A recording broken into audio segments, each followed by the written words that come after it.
आपने देखा होगा कि दो बड़ी घटनाएं हुई।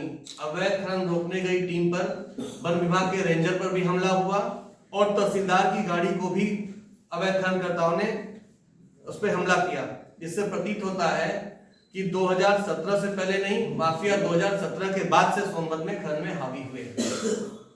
तीसरा बिंदु, मुख्यमंत्री जी ने कहा कि 2017 से पहले कांवड़ यात्रा, रामलीला, दुर्गा पूजा नहीं मनाने दिया जाता था, जो पूरी तरह से झूठ है।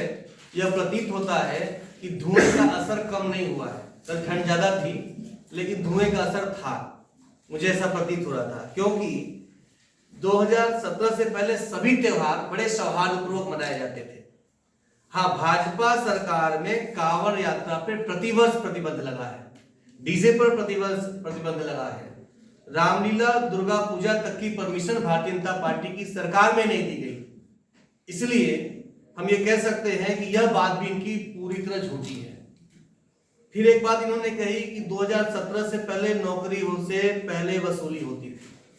हम आपको बताना चाहते हैं, कहीं कोई वसूली नहीं होती थी। सोनभद्र में तमाम सहायक अध्यापक, जेई, लेखपाल, ग्राम सचिव की नौकरी भी लगी, जो मेरिट पर निष्पक्ष हुई। परंतु भाजपा सरकार में वसूली इस कदर है कि परीक्षा से पहले ही पेपर बेच दिए जाते हैं। वो सबके सामने है। टीटी की परीक्षा हो या दरोगा भर्ती की परीक्षा हो, सिपाही की भर्ती की परीक्षा हो, नलकूप ऑपरेटर की परीक्षा हो, जितनी परीक्षाएं यूपीएससी में भी हुई, सबके पर्चे पहले ही बेच दिए गए, जिससे प्रतीत होता है कि 17 के बाद से नौकरी के नाम पे, नौकरी तो दूर, परीक्षा का पेपर ही बेच दिया जाता है। फिर टाइम के साथ जाने ही नहीं। इस तरह से झूठ का माहौल इन्होंने बनाया। और जो उन्होंने बाद में कुछ भाषण दिए, मैं बिंदुवार कुल 6 बिंदुओं को उठाना चाहूंगा। मुख्यमंत्री ने कहा कि वर्ष 2017 से पहले सोनभद्र में दंगे होते थे। आप लोगों ने भी सुना होगा। मैं पूछना चाहता हूं कि सोनभद्र के इतिहास में कौन सा दंगा दर्ज है, जिन्हें और जिनके नेता मंत्रियों को पता ही नहीं। हम लोग जन्मे यहीं से, जन्म से हैं, बाप दादा के समय से हैं। कोई दंगा अब तक सोनभद्र के इतिहास में कभी नहीं हुआ। हाँ, वह यह भूल रहे हैं कि भाजपा सरकार में 2019 में घोरावल के उम्भा गांव में ये जो दंगे का बाप जिसको कहते हैं नरसंहार, तो दंगे का बाप नरसंहार हुआ, जिसमें आदिवासियों को दौड़ा दौड़ा कर गोली मारी गई और उसमें भी कहीं न कहीं से भाजपा समर्थित लोग थे आरोपी। दूसरा बिंदु उन्होंने कहा कि 2017 से पहले खनन माफिया थे सोनभद्र में। मैं माननीय मुख्यमंत्री जी का ध्यान आकृष्ट कराना चाहूंगा कि सोनभद्र में स्थानीय लोग काम करते थे 17 से पहले, लेकिन जब से भारतीय जनता पार्टी की सरकार बनी है तो आप लोगों ने देखा होगा भाजपा के सांसद के बेटे भतीजे हर्रा में बालू खोदने आए थे और चोपन के हर्रा में अवैध खनन के लिए स्थानीय नागरिकों पर गोलियां चलाई। ये कौन से सदकारी पुरुष हैं भारतीय जनता पार्टी के सांसद के भतीजे और बेटे, जिन्होंने यहाँ बालू का अवैध खनन के चक्कर में यहाँ के रहवासियों पे गोलियां चलाई।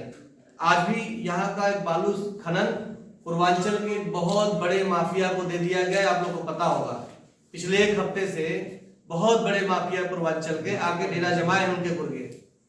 और अब कहते हैं कि ये 17 के बहुत पहले का शिलान्यास है और 5 साल बीत गए, लोकार्पण भी नहीं कर पाए।